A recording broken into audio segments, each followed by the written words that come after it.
Hello, everybody. Welcome to episode 5 Too Long Didn't Watch.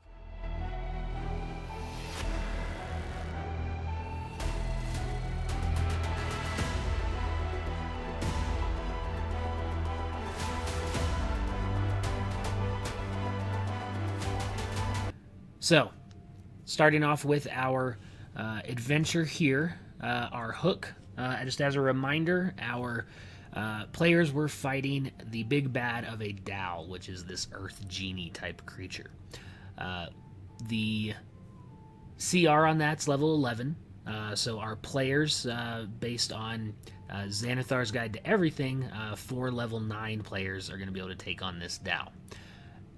Now, this is one of those things that as we play this, we are not professional D&D players or anything, so I've made a few tweaks as we've gone, and one of the things that I realized when I did the vampire episode was once you get above CR 10, I think it was, I'd have to look at the chart, the player levels no longer match the solo CR monster levels. So that's why we have level 9 characters going up against a CR 11. Also, one thing I realized after we recorded this episode is that in the magic item table is what I gave everybody. So, especially the uncommon or the minor magic items, those are consumable. So if you give those out in a regular campaign, those are going to be consumed. So by the time someone gets up to level 9, they're not going to have all the consumables you gave them. So the players started here with a little bit more. So this is a good lesson for any DMs running any mid or high level one-shots. If you're using the magic items that you're going to give people, take into account not to give them too many, especially of the consumables, because they would have used them if this had been a long campaign, which is what those guides are made for. So keep that in mind. I'm fixing that for the next one, and we'll see what happens from there. So for our intro into this, our players are walking towards the wizard who sent them on a quest to retrieve something from his kind of wizard rival, and they managed to come back with a robe. Well, I decided that the robe was going to be sentient and start talking to the player carrying it. Well, the player that decided to carry it was the player that decided to name his character Sero the Silent Wolf and didn't talk a lot. Once getting inside, the players then met the wizard, who was happy and started, he put the robe on himself, and then I was able to start having a argument with myself, or between the wizard and Strarik, the one who sent the players on their mission, and then they went to go get their reward, which was going to be a wish. And it turned out that Strarik had trapped a genie, and in so doing, I was going to give them a wish from the genie and the Dao in this case.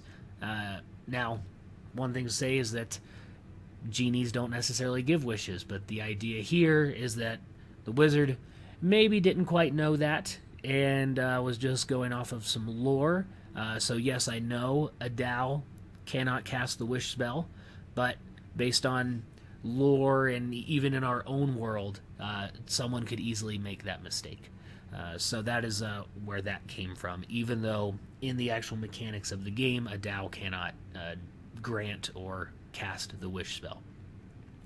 But the Dao ends up breaking free. The wizard's defenses for his laboratory kick in, and the floor ends up dropping out to the bottom of the let's pull up this here.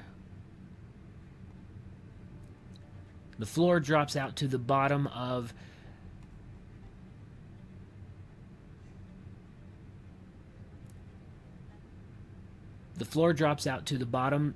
one of the laboratory areas. And this happens to be a Medusa lair. So what this idea of this was, is that this was a Medusa that the wizard had captured, and he was trying to figure out ways to harness or experiment upon the things that the Medusa had turned to stone. So there were 2 helmed horrors, because they cannot be turned to stone, that were kind of guarding this place and to keep the Medusa in check. When I gave Chuck this map, and he made this map for me, I told him to put forest animals in there, because I didn't want to do an evil wizard, because an evil wizard would bring in, random people in the forest that he abducted, so I wanted to keep this at least a neutral level. So there's a horse, some goats, a bird that the Medusa had turned into stone that are in here. The idea was that the helmed horrors would go retrieve these items when the wizard needed them, bring them back, and keep the Medusa locked up inside. So our players get dropped down into the middle, pitch black, end up getting in a fight. And it went pretty well until the very end when Morgrim decided to go ahead and not take disadvantage on looking at the Medusa and look right at it to get a good strike to try and finish the fight off. Failed the saving throw by more than 5 and instantly turned to stone.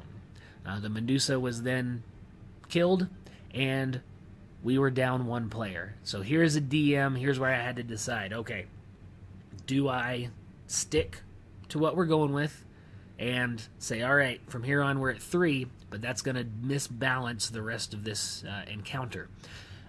Or do I somehow get Morgrim to come back so that the whole point of this series and checking the CR against the players remains intact, and it's entertaining for you guys? So while the players were going around, I was frantically looking on Google to try and find, all right, how do we get rid of petrification if we don't have anyone that can cast the spells that can get rid of petrification? So I went off the books a little bit, and I found the potion that could depetrify, made of basilisk blood, I think it was. And so I added that right outside the door, saying, okay, this wizard would have some kind of backup if something bad were to happen, an anti-petrification potion that he made that could undo stuff. So I threw that in there so that I could get Sam's character back into the game. So other than that, the fight went pretty well, pretty easy, and the players went off to the next one. So next they went to the Arboretum.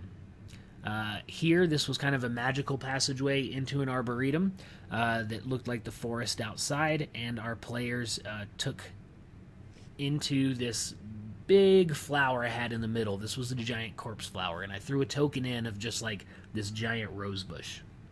But underneath is when I had hidden the corpse flower token. So on this thing, it was okay. It got a good shot at, I think it was... No, not Uktar. It was Blaze, Mild Roar, yeah. He got up close next to it, and I was able to get a good shot in that when he started to get the zombie sense from inside.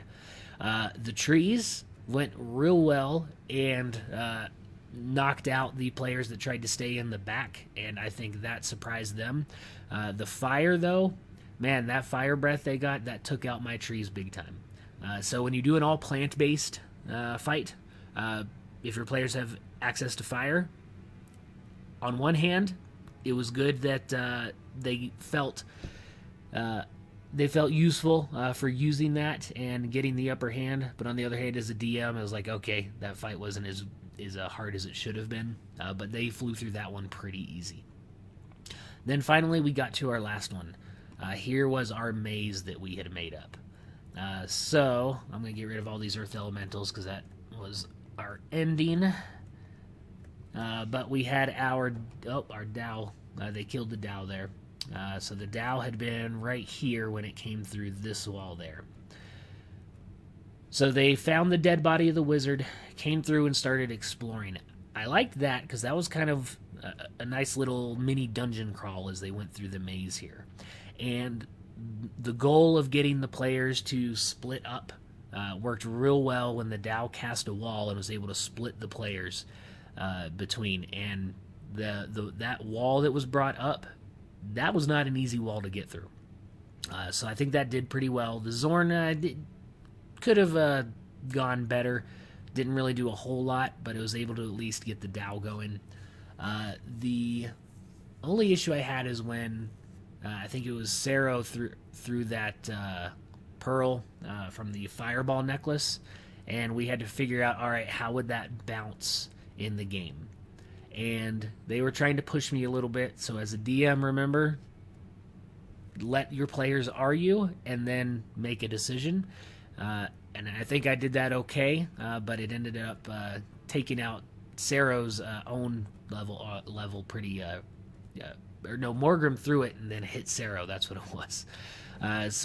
But at the end, the players ended up having no problem with these two. Took out the Dow, took out the Earth Elemental that was there, and the Zorn, no problem. So I then just had to have the Earth Elemental come back. One of the things I think handicapped my Dow was its movement ability. Because on natural stone and earth, the Dow can burrow and move a lot quicker. Since this was inside and worked stone, I didn't have that option. So I would be interested to try and do a Dow in an outdoor setting, or some kind of just something with a natural floor.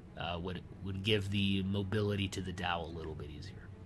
But that's the fight. Actually, didn't turn out too bad for the players. At this point, I think we have very much established that the CR system is very much in favor of the players, especially once we start getting to the high, if even the mid-level levels for the players.